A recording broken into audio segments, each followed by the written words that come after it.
그 옆에도 한번 올려봅시다. 불편하지 않으면.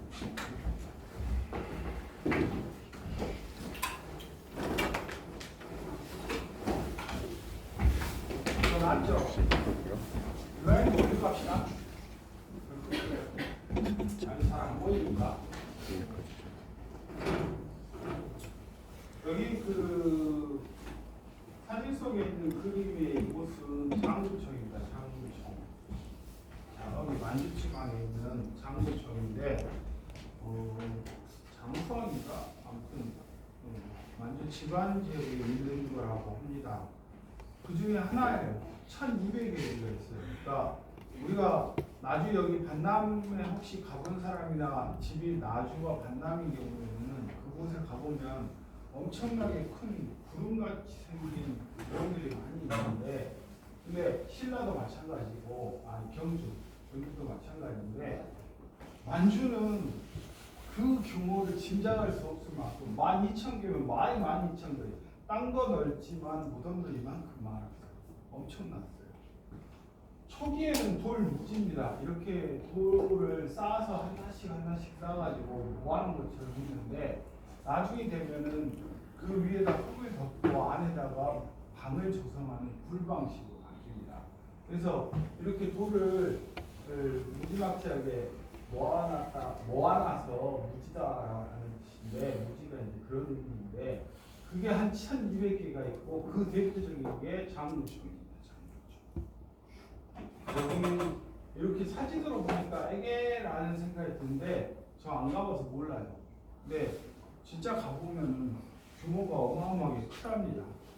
그러던 것이 나중에 되면 중국하고 교역을 하게 되고, 거기에 문화를 수입을 하다 보니까 굴식 돌방 무덤입니다. 그래서 굴을 해놓고 거기에다가 봉구를 덮고 흙으로 덮고 거기에다가 이제 저기를 하죠. 방을 조성을 하죠. 그리고 또 하나가 뭐냐면, 고구려의 특징 중에 하나는 신라나 백제의 무덤에는 뭐 문영왕릉이라든지 뭐 천마총이라든지 이런 데에는 무덤 속에 벽화가 없어요. 근데 고구려 무덤의 특징은 무엇이냐면, 일단은 벽에 있어요. 벽에 하나 있고, 또 하나는 뭐가 있냐면, 이렇게 고개를 들었을 때 천정벽화가 있어요. 미켈란젤로가 그렸다는 유명한 천정벽화가 있듯이, 우리에게도 그런 우리 역사 속에서 천정벽화가 있는 곳이 바로 고구려의 무덤입니다. 그리고 이제 영역이 점점, 만주는 어떻게 보면 중심지가 아니죠. 영광이나 황해도 등지에서도 많이 발달합니다. 벽화인데, 벽화가 초기에는 어떤 모습이었냐면 생활이라든가 문화라든가 종교예요. 그래서 주로 어떤 내용이 들어가느냐면, 사냥을 한다든지 아니면 씨름이라든지, 수박은 여름에 따먹는 수박 말고 손으로 이렇게 대련하는, 어떻게 보면 지금의 택견과 비슷한 모습에, 그래서 이제 택견하시는 분들은 고구려의 벽화에서 그 원형을 찾는다고 알려져 있는데, 어쨌든 수박, 겨루기하고 태권도의 겨루기와 같은 그러한 모양의 표현이 되는데, 후기에 갈수록 이제 초기에는 내가 살고 있는 모습들을 봤다라고 한다, 보여주었다라고 한다면, 후기에 가면 추상합니다. 머릿속에 있는 것들, 이제 좀 더 고급스럽게 했고, 대신 그 상상화, 추상화라든가 아니면 상상화라고 하죠. 그림 도자를 쓰기도 하고, 그림 화자를 쓰기도 하는데, 상상화, 그 대표적인 게 사실인 거죠. 좌청령 우백도, 주자가고, 현무, 이렇게 해서 고구려를 지켜주는 4가지 추상적인 이 동물들은 다 백호는 에버랜드에 있다라고 합시다. 근데 지금은 그거는 돌연변인 거지. 백두산 호랑이는 노랗잖아요. 얼룩무늬에. 그런 건데, 이와 같은 것들을 그림에다가 새겨넣기 시작합니다. 그게 이제 차이점. 백제는 한성 시대에는, 그러니까 초반기에는 계단식 돌무지예요. 이거는 고구려하고 똑같아요. 고구려의 초기 벽화. 그러니까 부여에서 갈라져 나와가지고 고구려를 만들었고, 고구려에서 다시 원조가 남한을 해서 백제를 만들었다라는 기록이 사실인 것이죠. 그래서 석천이라든가 이런 지역, 석천은 어디냐면 올림픽 그 경기장이 있는 그쪽 롯데월드 있는 곳이 석천이에요. 그래서 롯데월드 그 앞에 있는 둔거이 석천호수라고 부른답니다. 웅지는 이제 내려왔습니다. 고구려가 원수가 되는 순간이에요. 왜냐하면 개로왕이 죽었기 때문에. 그리고 강제로 떠밀려서 등 떠밀려서 웅지로 왔어요. 그러면 이제 고구려는 대신 중국의 남조하고 교역을 합니다. 한강 아니면 배를 타고 가서 한강을 빼앗겨 버렸으니까 배를 타고 가서 중국과 교역을 하면서 중국의 무덤의 양식이 들어오게 됩니다. 불식 돌방. 그리고 그것이 굉장히 뭐랄까 화려하게 꼽히는 게 바로 저 유명한 그 문영왕입니다. 어떻게 되어 있느냐? 이거는 이제 고구려 양식인데 여기에서 벽화를 빼면 돼요. 안에 있는 소장품도 그렇고 올해가 그 문영왕릉 발굴 몇 주년 해가지고 지금 부여 박물관 혹시라도 여러분들 중에 부여 놀러가고 부여 가볼 만해요. 가보면 멋있어요. 대도시가 아니라 뭐 서울 강남하고는 비교가 안 되는데 경주와 마찬가지로 부여나 아니면 이런 곳은 공주구나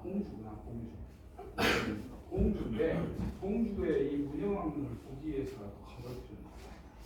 우리나라 사람들은 저기 뭐 동유럽이나 이런 데를 좋아하는데 거기는 안 좋아하는데 근데 공주 가보세요. 공주도 가보고 부여도 가보세요.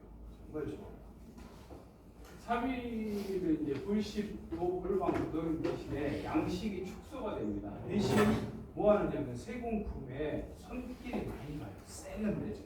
백제가 자랑하는 금동 대향로 거기에는 산수갑산이 다 들어가 있습니다. 불교도 들어가 있어요. 일단 향로는 불교에서 쓰이죠. 근데 거기에는 뭐가 있느냐면 산수무리가 있는 그 뭐냐면 중국의 도교에 연락을 그래서 불교와 도교가 다 꼽혀지는데 바로 그 금동 대향로라고 한다면 굉장히 세공품들이 세련되어졌어요. 그게 사비시대에는 세련된 그러한 기술, 세공 기술이 무덤 속에 들어간 거예요. 신라는 돌무지 덧날 그냥 이렇게 통일 이전입니다. 그래서 규모가 커요. 입구를 찾기가 힘들어서 도굴이 어려웠습니다. 근데 대신 벽화는 없어요. 그러던 것이 통일 직전에 가면 불식 도굴방 무덤 이제 중국의 영향도 받고 이렇게 되면서 통일 이후에는 처음에는 불교식으로 화장을 합니다. 그 대표적인 경우가 뭐냐면 대왕암이에요. 문무대왕 바다에다가 돌무지 덧널이 되고 규모가 이제 적어집니다. 대신 무엇을 하냐면 12지 신상이 나와요. 주위에다가 뭔가를 무덤 주위에다가 두르는데 거기에다가 우리의 12개의 띠인 12지 신상 그게 이제 수호석으로 자리를 잡기 시작합니다. 여기는 어디냐면은 고구려의 평양성이에요. 평양성 안악궁입니다. 여기 가운데 여기 이때금에가 이제 저기가 있겠죠. 여기는 지금 발굴을 못해요. 왜냐하면 북한에 주석국이 있는 걸로 추정돼요. 그렇기 때문에 김정은이가 살고 있는 데고 김일성이 살았고 김정일이 살았고 저기가 사는데 3대가 살고 있는데 3대 세습이 되고 있는 그 체제에서 여기 발굴해버리면 난리 나지. 그렇죠? 쉽게 말하면 우리나라에 청와대에 뭐 있다고 해갖고 할 수는 없잖아. 지금 장수왕이 천도를 하면서 얼마나 저기 하냐면 정사각형인데 길이가 얼마나 되냐면 620m. 우리 학교 운동장이 축구장 2개예요. 그러면 간단하게 계산하면 국제 규격에는 안 맞겠지만 축구장은 보통 100m, 110m 정도 된다라고 친다면 2개가 붙여 있으니까 한 200m 된다고. 근데 그 200m 안 될 거예요. 우리 학교 운동장에 한 15개 정도 붙여놓은 거다라고 생각하면 돼요. 쉽게 말하면 규모가. 그럼 평면에 얼마나 큰지 알겠죠? 그게 있습니다. 그 다음에 이제 사원, 불교 국가들이었으니까 대표적인 사원이 황룡사하고 미륵사. 제가 지난번에도 이야기 한번 했던 것 같은데 제가 일본에 갔을 때 일본에 있는 동대사라는 절을 교토에 갔다가 그 인근에 있는 동대사라는 절을 갔다가 깜짝 놀랐습니다. 우리나라에 저 정도 규모가 있을까라고 했더니 그 당시에 지금은 돌아가신 이희화 선생님께서 하신 말씀이 아마 경주에 있는 황룡사나 익산의 미륵사 정도는 돼야 되지 않을까. 그 정도로 규모가 큰데 지금은 없어요. 절 끝에 무슨 황룡사가 아니라 황룡사지예요.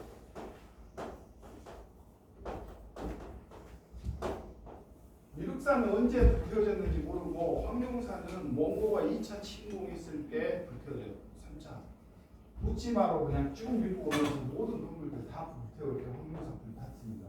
그래서 기둥만 덩그러니 그 주춧돌만 덩그러니 남아 있었는데 최근에는 이 황룡사지를 발굴을 하고 뭐 해가지고 옛날 모습 그대로 재현을 해놓은 미니커처가 있다라고 합니다. 아직 안 가봐서 저는 모르겠습니다. 어쨌든 그 석탑은 뭐가 있냐면 부처의 기본적으로 그 석탑이라고 하는 것은 대웅전 앞에 있는 게 석탑이에요. 절에 가보면 그게 이제 3층이냐 4층이냐 5층이냐는 나눠지는데 뭘 모셔놓은 곳이냐면 부처의 살이에요.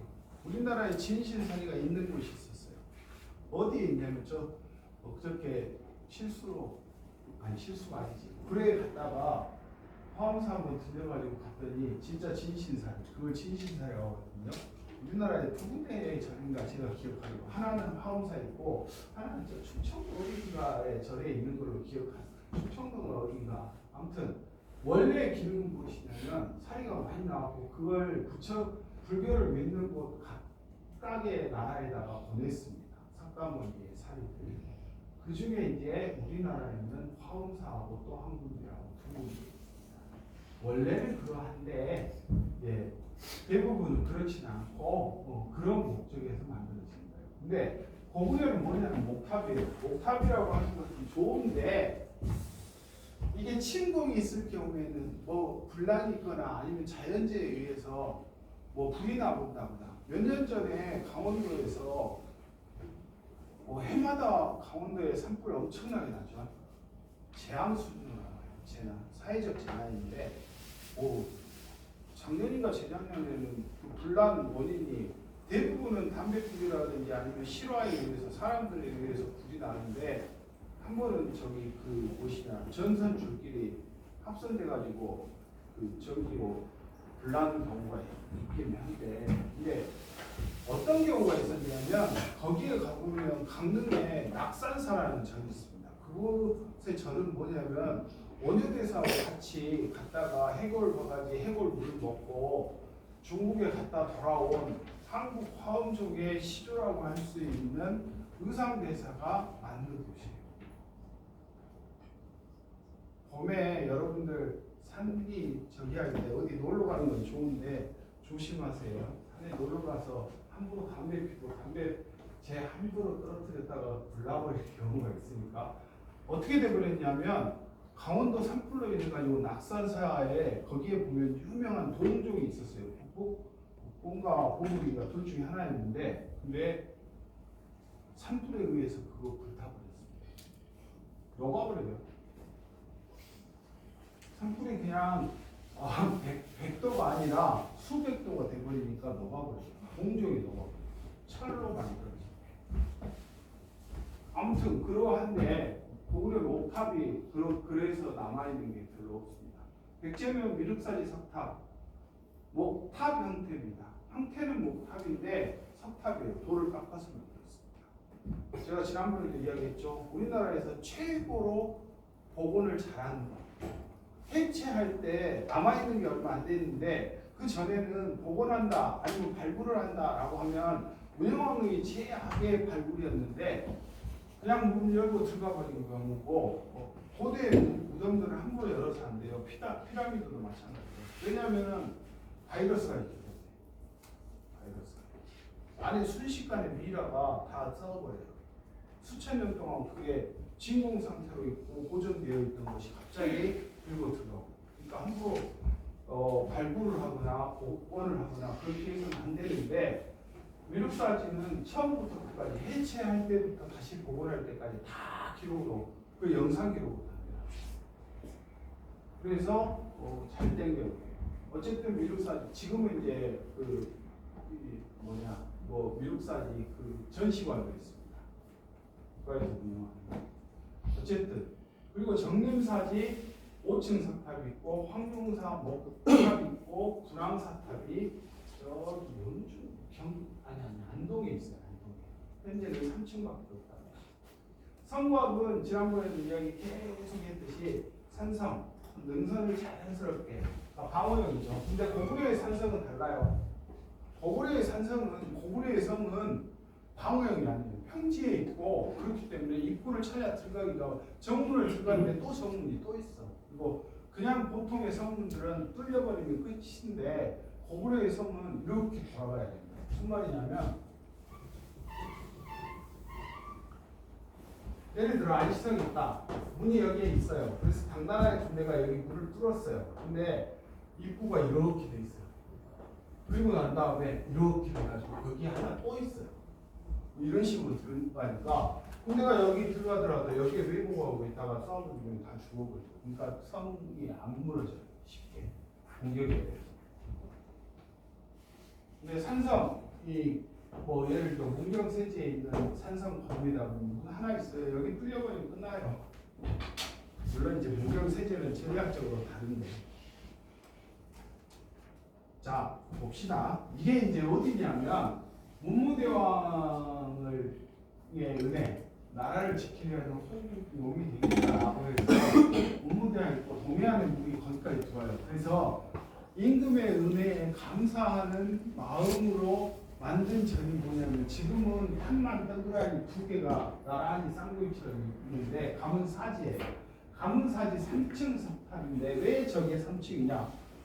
당장에 보면은 자 봐요. 1층, 2층, 3층, 4층, 5층인데 탑을 세는 방식은 이렇습니다.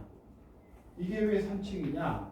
여기가 탑 기단이라고 합니다. 밑에서 받쳐주는 거예요. 여기는 층으로 세지 않습니다.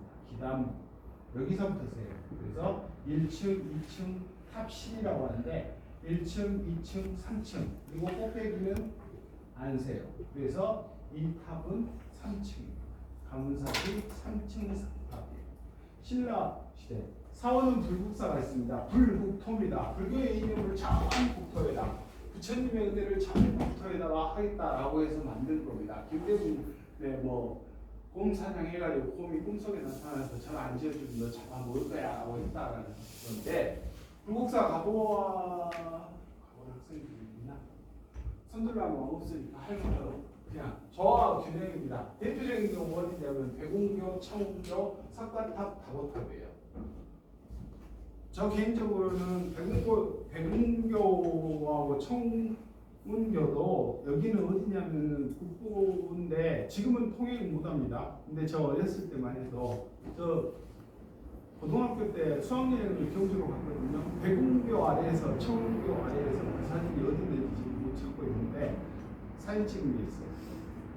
문 열고 다녔어요. 그리고 저기도 가봤어요. 해인사의 장경각 그 팔만대장경 안으로도 들어가봤어요. 그건 대학 때 학교 다닐 때 답사로 들어가봤는데 심지어는 대학 때 답사 가지고 석굴암 지금 석굴암 못 들어가요. 못 들어가요. 누가 들어가냐면 스님들만 들어가요. 거기 있는 불국사에 스님들 가가지고 불경 아침에 저기 할 때나 저녁에 할 때 하는데 마침 스님들이 계실 때 우리가 가가지고 주지 스님한테 한 명만 들어가는 걸로 해가지고 카메라 갖고 있는 친구하고 저하고 두 개만 딱 들어가가지고 다 찍었어요. 여기저기에서 그런 적도 있었고 석가탑은 화려하지 않죠. 굉장히 소박하죠. 그림자가 없다 해서 무연탑이라고 합니다. 그 다음에 아직기라는 사람 백제 출신의 석공이 저기에 가서 경주에 가서 만들었습니다. 다보탑은 동전에 나와 있는 탑이에요. 엄청 화려하죠. 옆으로도 계단이 또 나눠져 있습니다. 그 다음에 석굴암도 있고 합니다. 안압지는 지금은 동굴이라고 불리는 것 같아요. 밤에도 막 켜지면 엄청 멋있더라고요. 인터넷 찾아보면 끔찍하게 멋있어요. 근데 불국사도 있고 석굴암도 있고 첨성대, 여러분들이 첨성대를 실물로 안 봐서 모르겠는데 첨성대는 대능원 앞에 잔디밭에 혼자 맷돌이 덩그러하게 놓여있는 게 첨성대예요. 근데 첨성대인데 돌을 쌓아가지고 했습니다. 예전에 몇 년 전에 경주에서 엄청나게 큰 지진이 일어났어요. 진도 한 6인가 나왔을 거예요. 그죠? 기억나요? 여러분은 기억 안 나는구나. 그 다음에인가는 또 어디서 났냐면 포항에서 지진 났어요. 그래서 우리 역사에서 수능 시험을 일주일 연기한 게 그때였어요. 2주인가? 1주인가? 그래서 대단한 그때가 아마 2016년인가 됐을 건데, 왜냐하면 2016년 2015년인가에 포항에서 지진 나가지고 2016학번들한테 제가 그런 이야기를 한 적이 있어요. 여러분은 참 대단한 학번이에요. 무슨 일이 있었냐면 대통령을 탄핵해가지고 그 현직에서 끌어내리는 경우, 그죠? 한번. 그 다음에 또 하나는 수능 시험을 연기시킨, 본인들의 의지와는 상관없이. 그랬죠? 그렇잖아. 그래가지고 아니 우스갯소리, 여러분들이 너무 재미없다니까. 그때 수능 출제위원들 올해 그걸 며칠 날 보는지 잘 모르겠는데, 수능 시험 볼 때 출제위원들 보통 한 달간 하거든요. 근데 난리가 났어요. 원래 한 달만 하고 나와야 되는데, 그러니까 외부 통신, 스마트폰, 일체 그 인터넷을 다 뺏겨요. 여러분들 수능 시험 볼 때하고 똑같아요. 수능 출제위원들은 시험이 끝날 때까지 그 스마트와 관련된 모든 기기, 외부하고 소통은 전면적이에요. 통제돼요. 대학 교수들하고 중고등학교 선생님들이 가서 출제위원으로 들어가지고 어디선가 합숙하고 있을 건데, 어느 호텔이나 이런 데에서 하고 있는데, 문제는 출제야 일찍 함치 끝내놓고 그럼 나머지 한 3주 동안은 그래가지고 거기 그냥 외부 통신이 안 되는 USB만 하나 딸랑 챙겨가지고 들어가는 경우가 많다고 그러더라고요. 저는 안 들어가봐서 모르는데, 저도 예전에 한번 다른 시험에 합숙을 들어갔는데, 만약에 여러분들한테 스마트 기기 뺏고 한 3일 동안 스마트폰 없이 살라고 하면 어떨 것 같아요? 상상이 안 되죠. 상상이 안 되죠. 당장에 카톡 많이 나잖아. 그죠? 그거 똑같아. 그러한데 그때 수능 출제위원들이 난감했대요. 그래가지고 그 안에 들어갔던 분하고 나중에 우연찮게 자리를 한 적이 있었는데, 들어갔더니 수능 출제위원들이 다시 출제해야 돼요. 왜냐하면은 전날 이미 문제지가 다 깨어져 버렸어요. 그래서 다시 다 회수하고 다시 출제 다시 했대요. 2주 동안. 물론 출제비는 많이 받아요. 엄청 많이 받아요. 근데 제가 왜 그 이야기를 하느냐면, 포함 이야기는 다른 이야기고, 그 전에인가 경주에서도 포함만큼이나 강력한 지진이 났어요. 삼국사기나 삼국유사 같은 데 보면 땅이 진동한다라는 기사, 특히 삼국사기 같은 경우 땅이 진동하거나 별이 떨어졌다. 별이 떨어지는 건 해석이에요. 땅이 흔들리는 건 지진이에요. 물라는 지금 굳이 과학적으로 설명해. 근데 21세기에 경주에서 지진이 났는데 현대식 건물은 다 무너졌는데, 다보탑에 있는 돌 조각이 이만큼 떨어진 거 빼고는 불국사, 석굴암, 첨성대 아무 데도 피해가 없었대요. 통일 신라 시대에 만들었죠. 2000년 가까이 된 그 1000년이 넘은 그 건물들이 아무것도, 그러니까 이 공학자들이 가문사도 마찬가지예요. 그래서 공학자들이 한편으로는 이거 보존하면은 이제 그 학예사들이나 이 사람들은 덜덜덜 떨었는데, 나중에 봤더니 깨끗하니까 정말 뛰어난 적이구나라고 했는데, 지금의 현대 과학과 공학으로도 설명을 못한대요. 왜 이와 같은 현상이? 땅이 무너지고 갈라지고 뭐 이런 현대식, 초현대식 건물들은 다 무너졌는데 석굴암이나 불국사 그리고 천성대나 이런 거는 끄떡이 없었던 저게 그냥 만들어진 건물이 아니다. 비례와 균형, 엄청난 과학적 원리, 내진 설계, 기본적으로 내진 설계가 된 건물입니다. 삼국시대에는 목탑 양식이었고 전탑은 뭐냐면 벽돌로 쌓는 거예요. 그랬는데 통일신라 시대에 유행한 게 3층 석탑이에요. 그래서 가문사지나 불국사나 그다음에 양양에 있는 진전사지나 이런 거 아마 저긴가 보다. 진전사지의 진신사입니다.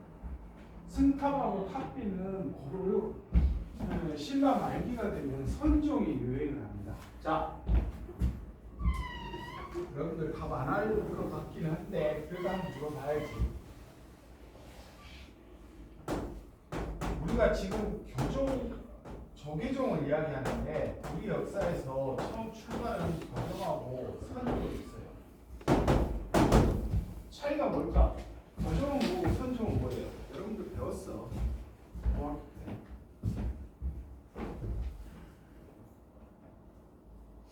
출석부 보고 시켜볼까?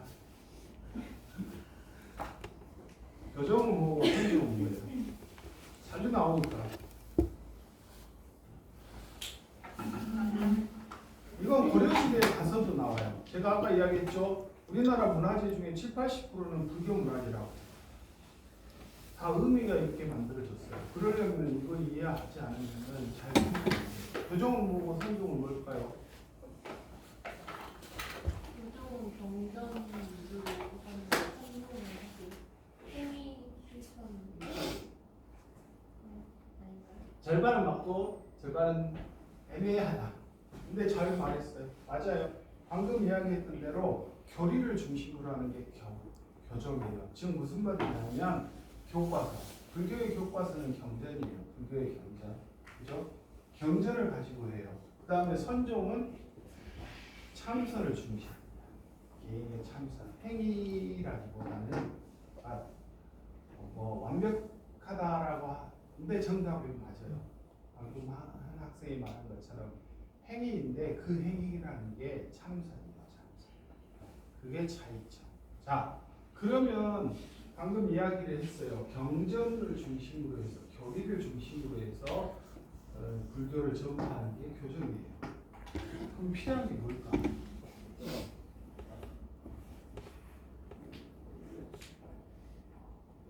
필요한 게 대표적인 사람이 누구냐면 교정의 가지인데 화엄종인데 의상도 교정의 일부라고 보면 돼요.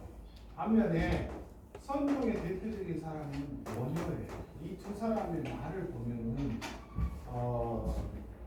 이 두 사람이 어떤 걸 했는가를 보면은 잘 나오는데 의상은 중국에서 갔다 와가지고 화엄종을 배워가지고 한국에 화엄종을 한 거예요. 가지로 치면 교정이에요. 경전을 중시해요. 경전을 중시하기 때문에 무엇이 있어야 되느냐면 첫째는 경전이 있어야겠죠. 불교. 근데 두 번째는 뭐가 있어야 하냐면 그 경전을 이렇게 설파를 해야 되는 도량이라는 것이 있어야 돼요. 지금 무슨 말이냐면 절이 있어야 돼요. 사원이 있어요. 그래서 낙산사가 있고 영주 구석사가 있어요. 근데 반면에 원효대사의 말은 뭐냐면 내 마음속에 부처가 있는 것이고 여러분들이 집에서도 참선하면 되는 거지 집에도 부처가 있는 건데 굳이 절에 갈 필요 없다. 절이 필요 없어요. 참선을 중시하고 아니 집에서 참선을 하나 밖에서 참선을 하나. 중국의 선종의 시조는 누구일까? 시조가 아주 유명한 사람이 있습니다. 참선을 중시하니까 당연히 절이 아니더라도 어디 동굴에 가가지고 면벽수도라고 하죠. 개인적으로 참선하는 거. 그렇게 해서 한 시조가 누굴까? 중국에 면벽수도 하면은 떠오르는 사람. 달마. 소인무술의 창시자. 면벽수도를 하고 있는데 짐승들이 와서 왔다 갔다 하면서 동물의 몸 모양새를 보고 창시하는 게 소림사 무술. 그렇게 하는 데서 선종이에요, 사실은. 원형에서 그죠? 교정이 있고 선종이 있어요. 근데 신라 중기나 중대 왕권은 돈을 대주고 절을 지을 사람들이 많기 때문에 교정이 성행을 했어요. 근데 땅이 넓어졌고 사람들이 저기 하면서 교정이 보면 아니 우리 절을 못 가는 서민들은 어떡할 거야? 그러면서 선종이 확실히 등장을 하게 됩니다. 거기에다가 정치적으로 지방에서 새로운 세력이 나타납니다. 진골 귀족들만의 세상을 깨치고자 하는 그들이 지방에서 세력을 형성한 게 호족이에요. 근데 이 사람들도 팔도 있고 자기들이 나서는 곳에 저기 해줘야 돼요. 그러면서 뭘 하느냐면 승탑하고 탑비를 거기에다가 선정도 이러죠. 우리가 뭐 지방에서 영토를 넓히는데 굳이 교정을 따라갈 필요 있냐? 선정을 합시다.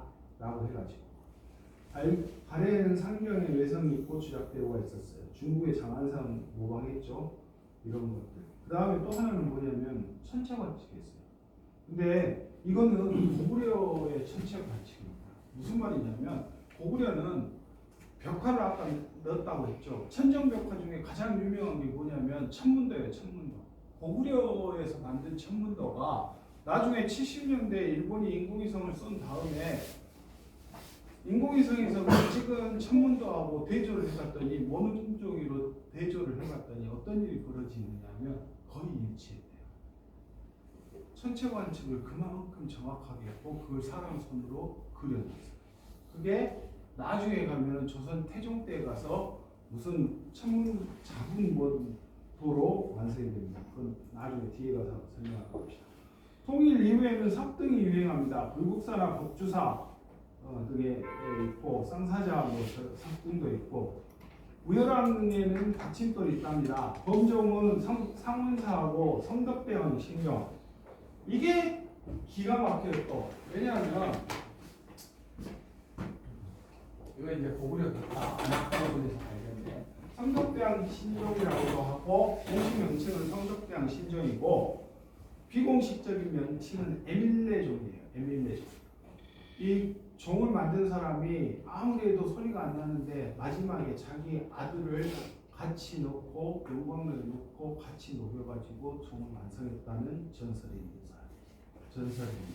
그래서 아버지를 부른 게 에밀레 해서 에밀레종입니다. 근데 저거 실제로 들어본 사람은 어렸을 때 들어본 예를 들면 경주 출신의 유명한 작가, 지금은 작가, 옛날에는 한때는 정치인이었던 유시민이라는 사람이 경주 출신이거든요.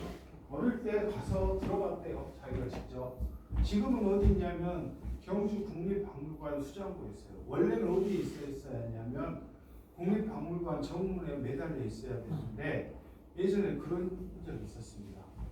뭘 했냐면 성덕대왕 신종을 매달려고 그 고리 연결하는 고리를 만들어서 없어져 버렸으니까 고리를 만들어서 연결을 시켜놨는데 나중에 어떤 일이 벌어지냐면 무게를 감당을 못해요. 70년대 사진 찍고 무게 달고 해가지고 공학 교수들, 과학자들이 다 모여가지고 과학과 공학하는 사람들이 모여서 이 정도면 되겠다라고 생각하고 이 정도면 견딜 거라고 생각했는데 못 견뎠대요. 그래서 결국 어떻게 됐느냐 지하로 갔습니다. 그리고 매 시간마다 성덕대왕 신종 종소리가 경주 국립박물관에서는 들린답니다. 그러면 그거는 어떤 거냐? 진짜냐 가짜냐? 진짜예요.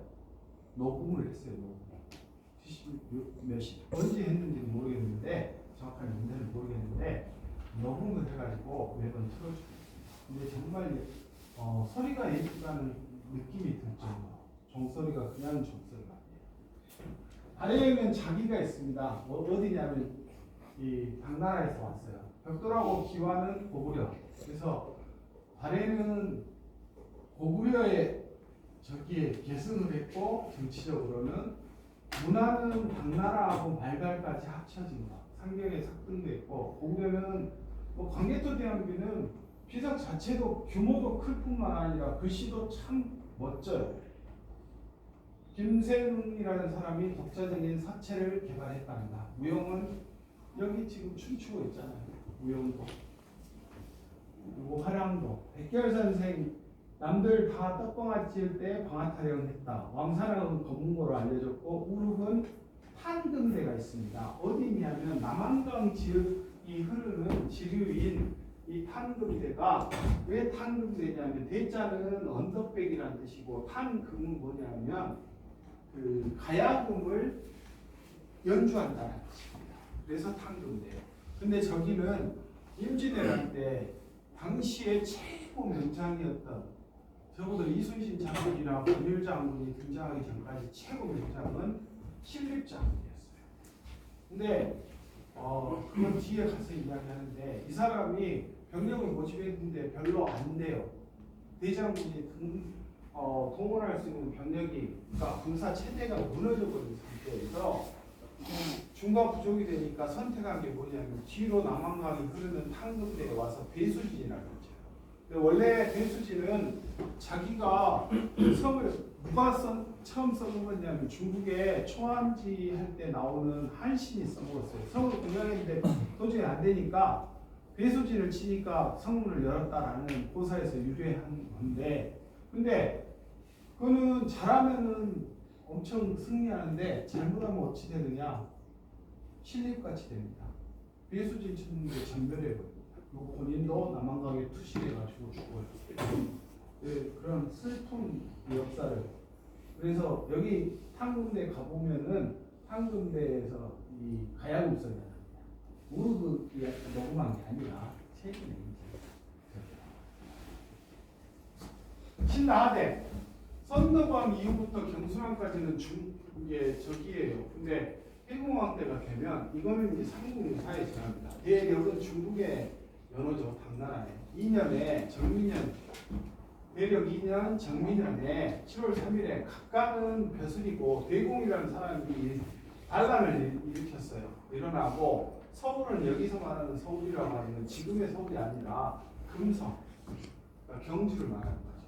와 5도 주군의 총 96 각각, 그러니까 진골 귀족들이죠. 서로 싸우고 크게 어지러웠다. 각각 대공의 집이 망하자 반란을 진압했겠죠. 그 집을 재산과 보물, 비단 등은 모두 왕명으로 옮겼다.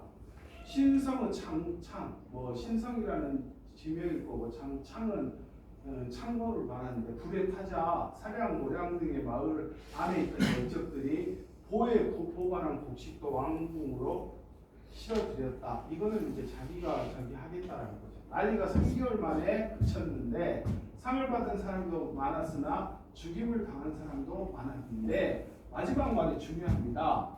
뭐라고 말을 하느냐 하면 표훈이라는 승려가 뭐라고 했냐면 표훈지언이라고 합니다. 국태시야라. 그러니까 무슨 말이냐면 나라가 망하기 시작한 것이 이때부터다라는 뜻입니다. 신라하대의 망하기 시작이에요. 왜 그랬느냐? 여기는 어디냐면은 공주예요. 공진산성이에요. 공진산성. 그 당시에 지금의 공주산성. 태공왕이 즉위를 했는데 몇 살이에요? 8살이에요. 8살이면 여러분들 조카나 이런 사람들이 초등학교를 가던 때예요. 여러분들 가만히 생각해 보세요. 초등학교 1학년 때 뭘 했을까? 학원 다녔나? 초등학교 1학년 때 뭘 했을까? 가장 중요한 일이 무엇이었을까? 기억이 안 나? 기억이 안 날 수 있지.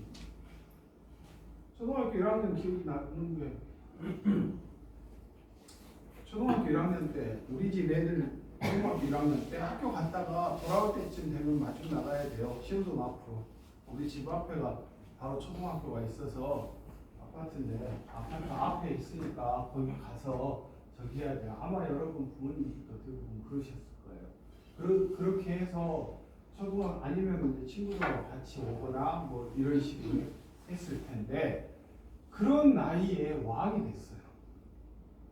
그런 나이에 왕이 됐어요. 아무리 정신 연령이 높거나 아무리 한 50세만 돼도 일찍 죽는다고 해도 8살 좀 넘어가잖아요.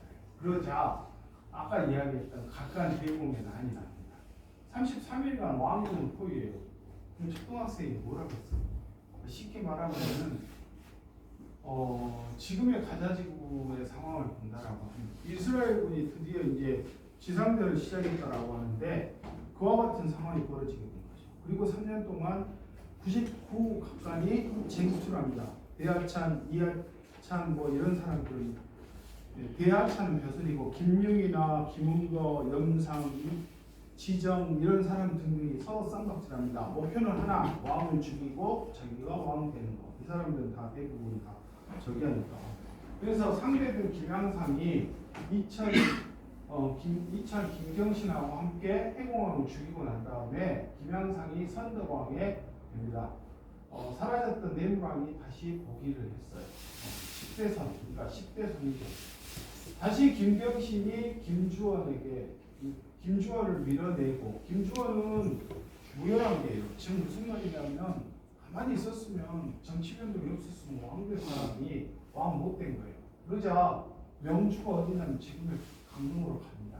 갔다가 또 그 아들이 반란을 일으킨 게 바로 이렇게 됩니다. 그래서 도독이었던 김원창이 우리 왕 될 집안인데 왜 왕이 못 돼? 라고 하면서 반란을 일으킵니다. 이전의 반란하고 다른 게 뭐냐면 이전의 반란은 왕이 있는 상태에서 왕만 바꾸려고 했어요. 근데 김원창은 어떻게 되거든요? 국호를 장안이라고 했습니다. 그 다음에 연호를 독자적으로 써버려요. 경훈이라는 거. 즉 이건 뭐냐면 이제는 신라를 부인하기 시작해요. 근데 진압당해버립니다. 결국 어떻게 되느냐? 한꺼번에 반란에 동조했던 239명은 처형됩니다. 그리고 그 아들도 또 반란을 일으켰다가 완벽하게 몰락합니다. 무열한계, 중대 왕권을 독점했던 무열한계가 몰락을 해버리고 흥정왕 사망하고 희강왕, 민해왕, 신문왕이 차차 등극합니다. 836년이죠. 38년 5년 만에 됐죠. 다시 1년 만에 신무왕이 됩니다. 신무왕이 이제 복잡한 왕이 됩니다. 그렇게 되면서 중앙의 정계가 이제 서로 진골 귀족끼리 하니까 지방의 틈새가 생겨요. 그 틈을 비집고 이러는 사람들이 바로 호족들입니다. 신라하대에 새롭게 생겨난 귀족도 아닌데 새로운 계층이죠. 그래서 지방의 통제력이 악화가 되고 지방 지배력이 악화가 되니까 첫째는 장보고 해상세력, 군지는 이제 중요한 군사적 요충지 또는 낙향한 군주 귀족, 김원창이라든지 이런 사람들 아니면 자연불학이었던 촌주 등이 이제 스스로 군대도 키우고 뭐 저기도 하면서 점점 새로운 세력으로 그 틈을 비집고 갑니다. 결국은 그 틈 속에서 또 한편으로는 무슨 일이 일어나냐면 원종 애노는 천민대우 받던 사람들이었어요. 경주 인근에서 일어났죠. 양길은 도적질하다가 기원도 도적질하다. 그러니까 이런 세력들이 점점 독자적인 세력으로 뭉치게 됩니다. 결국은 어떻게 되느냐? 이들이 이제 새로운 세력으로 나가게 됩니다.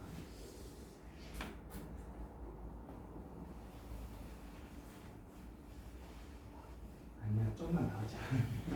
진달에 빼야지. 골품제의 모습 나면서부터 여러분들 운명이 정해진다고 생각해요. 얼마나 세상 살기 힘들겠어요. 아니 슬퍼지겠어요. 여기는 어디냐면 그 당시에 신라 사회가 이렇게 생겼을 거다라고 상상도 해요. 이 정도 기록에 의존해서 만든 경주의 모습입니다. 화려한 집들도 많고 굉장히 많이 정리됐어요. 어쨌든 사후에 해공왕 죽은 다음에 155년 동안 20명, 그러니까 평균적으로 한 5년 조금 더 되게. 근데 골품제라고 하는 건 골과 품이 있어요. 상두품 이하는 평민입니다. 육두품도 마찬가지예요. 귀족은 귀족인데 귀족도 아니야. 그래서 정치활동 제한되죠. 집도 제한돼요. 칸수 함부로 해서는 안 됩니다. 아무리 돈을 벌어도 능력이 뛰어나도 집에다가 투자하면 안 돼요. 옷도 함부로 입어서는 안 됩니다. 수레 장식, 어떤 사람이 금을 많이 발굴을 캐냈어요. 그래서 돈을 많이 벌었어요. 자기 수레에다가 금칠하고 싶어요. 근데 육두품이야. 칠했다가는 난리가 나옵니다. 그 사람은 불경죄로 바로 쳐요. 진골 귀족은 아주 좋아요. 근데 육두품은 아까 강수나 목진이나 설총이나 최치원이나 이런 사람들은 자기 신분의 한계를 뛰어넘을 만큼의 개인의 능력을 가졌음에도 불구하고, 예를 들면 원효대사의 아들인 설총 같은 경우는 엄마는 공주예요. 자기 할아버지는 백제를 멸망시킨 무열왕이에요. 그럼에도 불구하고 아버지가 정보가 없기 때문에 육도분을 냅니다. 그리고 그 재주를 마음대로 필 수가 없어요. 왜? 정치활동은 딱 제한돼 있어요. 경주 중심이에요. 철저하게. 이게 골품제의 모습입니다. 진골 귀족을 위한, 그것도 경주 중심의 신분제라는 라면서부터. 그러면 진골들은 얼마나 잘 살았냐? 금입택입니다. 두 가지 의미인데, 하나는 뭐냐면 금은보화가 집으로 들어온다는 뜻입니다. 들어올 입자고 세금자입니다. 집택자고. 그렇죠. 또 하나는 뭐냐면 집에다가 진짜 금치댔대요. 진골 귀족. 또 하나는 동걸, 여기 안압지, 그리고 포석정. 실제로 그런 구조는 맞아요. 근데 나중에 경혜왕이 그랬다라는 건 근거가 없는 건데, 그건 뒤에 가서 이야기하죠. 물에다 띄워놓고 술잔, 진골 귀족들 앉아서 놀기 딱 좋은 곳이에요. 포석정 가봤더니 그러더라고요. 사절유택은 뭐냐면 내 계절에 맞춰서, 여러분들한테 만약에 별장 4개를 가지라고 한다면 어디에 갖겠어요? 봄에는 어디에 있겠어요? 꽃피는 저는 구례 같은 데다 갖겠어요. 여름은 여수나 이런 데, 목포나, 그죠? 섬, 신안, 여주. 해수욕장 가야 되니까. 가을은 나주 평야에 있습니다. 겨울은 저기 광양이나 이런 데, 눈썰매에 있는데. 근데 신라의 진골 귀족들이 그랬대요. 봄, 여름, 가을, 겨울을 따로 보냈다. 집이 달라요. 호화 주택을 유지하려면 당연히 사병을 해야 됩니다. 농민들은 아까 이야기했듯이 조세와 곡물, 부역, 거기에다가 그걸 기록한 게 바로 철랑입니다. 안 되면 이제 선택지는 별로 없죠. 하나는 노비가 되어서 편한 건 아니지. 근데 노비가 되는 거. 또 하나는 이도저도 아니니까 도망치는 거. 산속으로 도망치고.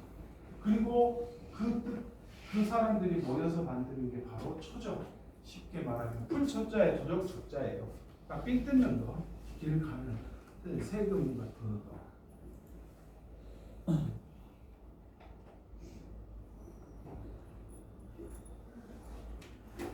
질문 없으면 오늘 여기까지 합시다.